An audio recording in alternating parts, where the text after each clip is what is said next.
सुबह का भूला अगर शाम को घर आ जाए तो उसे भूला नहीं कहते। क्या जगदीप धनखड़ को अब यह एहसास हो गया कि जिस राजनीति के चलते वो इस शिखर तक पहुंचे, वहां तक पहुंचने में कहीं ना कहीं इन किसानों का बड़ा अहम रोल है। मैं इसलिए कह रहा हूं कि बीते दिन एक कार्यक्रम में किसानों के मुद्दे पर अपनी ही सरकार से भिड़ गए। कृषि मंत्री से लेकर सरकार तक को याद दिला दिया कि क्या किसानों से जो वादा किया गया था वह वादा निभाया है कि नहीं। उपराष्ट्रपति जगदीप धनखड़ ने एक नहीं बल्कि 11 बार ट्वीट कर सरकार के सामने किसानों की पीड़ा का बखान किया है। क्या अब ये मान के चले कि भाजपा के अंदर कुछ बड़ा चल रहा है, कुछ बड़ा पक रहा है? क्योंकि एक बार फिर किसान दिल्ली की तरफ आ रहे हैं।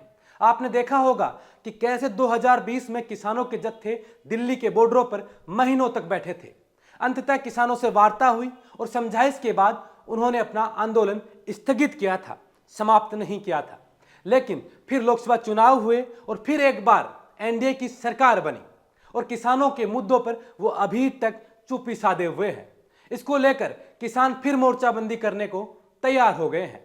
पिछली बार हम देखें तो पूर्व गवर्नर सत्यपाल मलिक ने किसानों के पक्ष में आकर अपनी ही सरकार को घेरा था। क्या अब वही भूमिका उपराष्ट्रपति जगदीप धनखड़ निभाने की कोशिश में लगे हुए हैं? उनके बयानों की तलखी देखी जाए तो यही लगता है कि जगदीप धनखड़ भी अब भाजपा के लिए बड़ी चुनौती बन गए हैं। जगदीप धनखड़ ने एक नहीं, दो नहीं, तीन नहीं बल्कि 11-11 ट्वीट कर अपनी ही सरकार के सामने बड़े सवाल खड़े कर दिए हैं। आइए मैं आपको बताता हूं कि जगदीप धनखड़ ने किसानों के मुद्दों पर अपनी ही सरकार के सामने क्या क्या सवाल खड़े किए। उन्होंने सोशल मीडिया एक्स पर पहली पोस्ट लिखते हुए कहा कि यदि अगर संस्थाएं जीवंत है, योगदान करती हैं, यह हालात कभी नहीं आते। ये आप और हमारे सामने प्रश्न है। In a country of 1.4 billion people with a network of such institution dotting every nook and corner of the country covering every activity of agronomy, किसान तक बात पहुंच रही है क्या? This disconnect could not be more. मुझे आशा की किरण नजर नहीं आ रही है। एक अनुभवी व्यक्ति आज के दिन भारत का कृषि मंत्री है।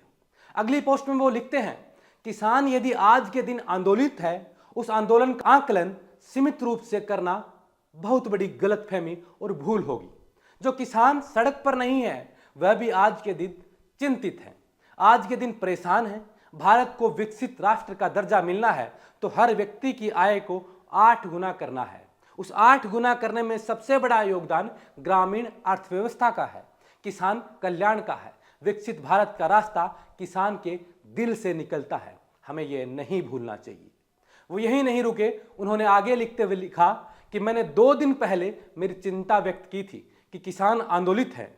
मैंने किसान भाइयों से आह्वान किया था कि हमें निपटारे की ओर बढ़ना चाहिए।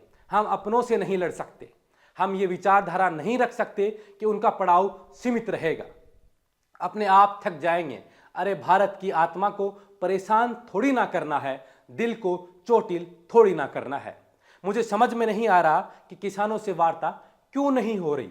आई fail to understand why we can not work of out of formula in consultation with economist think tank that will reward our farmers. अरे हम तो रिवार्ड के बजाय जो ड्यू है उसको नहीं दे रहे हैं, जो प्रोमिज किया गया था उसे हम देने में कंजूसी कर रहे हैं। उपराष्ट्रपति जगदीप धनखड़ यही नहीं रुकी, उन्होंने आगे लिखते हुए कहा कि मैंने जब आह्वान किया तो मुझे अच्छा लगा कि एक प्रतिक्रिया आई है। उनका संदेश क्या है मेरे लिए? उनका संदेश है कि किसानों के साथ जो वादा किया वो पूरा क्यों नहीं हुआ। जब कोई भी सरकार वादा करती है और वह वादा किसान से जुड़ा हुआ है तब हमें कभी कोई कसर नहीं रखनी चाहिए।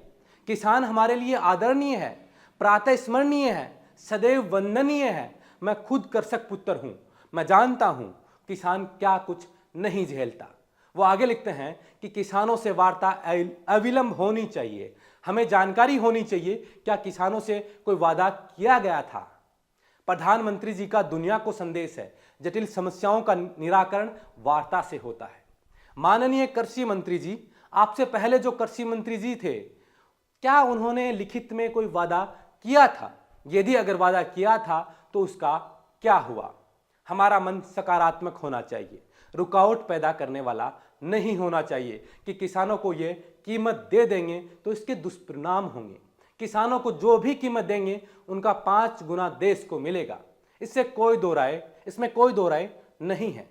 उन्होंने आगे लिखते हुए कहा कि यह आकलन बहुत संकीर्ण है कि किसान आंदोलन का मतलब सिर्फ उतना है कि लोग सड़क पर हैं। ऐसा नहीं है। इस देश के अंदर लाल बहादुर शास्त्री जी ने कहा, जय जवान जय किसान। उस जय किसान के साथ हमारा रवैया वैसा ही होना चाहिए जो लाल बहादुर शास्त्री की कल्पना थी। और उसके अंदर क्या जोड़ा गया? माननीय अटल बिहारी वाजपेयी जी ने कहा, जय जवान जय किसान जय अनुसंधान। और वर्तमान प्रधानमंत्री जी ने दूरदर्शिता दिखाते हुए इसको पराकाष्ठा पर ले गए। जय जवान जय किसान जय अनुसंधान जय विज्ञान। उपराष्ट्रपति ने किसानों के मुद्दों पर चिंता जताते हुए आगे और लिखा, कृषि मंत्री जी, एक एक पल आपका भारी है। मेरा आपसे आग्रह है कि कृपया करके मुझे बताइए, क्या किसानों से वादा किया गया था कि वो वादा पूरा हुआ, उसे निभाया कि नहीं? वादा निभाने के लिए हम क्या कर रहे हैं? गत वर्ष भी आंदोलन था, इस वर्ष भी आंदोलन है। काल चक्कर घूम रहा है, हम कुछ कर नहीं रहे हैं। पहली बार मैंने भारत को बदलते हुए देखा। पहली बार मैं महसूस कर रहा हूं कि विकसित भारत हमारा सपना नहीं, लक्ष्य है। दुनिया में भारत कभी इतनी बुलंदी पर नहीं था। जब ऐसा हो रहा है तो मेरा किसान परेशान और पीड़ित क्यों है? किसान अकेला है जो असहाय है। और अंत में लिखा कि मानकर चलिए अपने रास्ता भटक गए हैं, आप रास्ता भटक गए हैं। हम उस रास्ते पर गए तो जो खतरनाक है। मुझे बड़ा अच्छा लगा जब माननीय जगजीत सिंह ने सार्वजनिक रूप से पहले तो संज्ञान लिया और मैंने क्या कहा और फिर उन्होंने क्या कहा। पहला, किसान को एमएसपी गारंटी कानून चाहिए। खुले मन से देखो, खुले मन से सोचो, आकलन करो, देने के क्या फायदे हैं, नहीं देने के क्या नुकसान है। आप तुरंत पाओगे इसमें नुकसान है ही नहीं। दूसरा, एग्रीकल्चर मिनिस्टर ने लिखित में जो वादा किया उसका क्या हुआ? अब सरकार के सामने किसानों के साथ उन्हीं के पार्टी के बड़े दिग्गज नेता वर्तमान उपराष्ट्रपति जगदीप धनखड़ ने गंभीर सवाल खड़े कर दिए हैं। क्या इन सवालों से यह माना जाए कि मोदी सरकार अपने 2 बार के कार्यकाल में और तीसरे बार के कार्यकाल जो कि शुरू हुआ है अभी, उनमें किसानों के मुद्दों पर असफल रही है? क्या जो सरकार युवाओं को रोजगार और किसानों के मुद्दों पर बनकर आई थी, यूपीए की सरकार गई थी, एनडीए की सरकार बनी थी, क्या आज वह उन्हीं मुद्दों पर बैकफुट पर नजर आ रही है? अभी सवाल तो यही बता रहे हैं कि मोदी सरकार किसानों के मुद्दों पर विफल नजर आ रही है। तभी तो एक बार फिर किसान दिल्ली की तरफ कूच कर रहे हैं।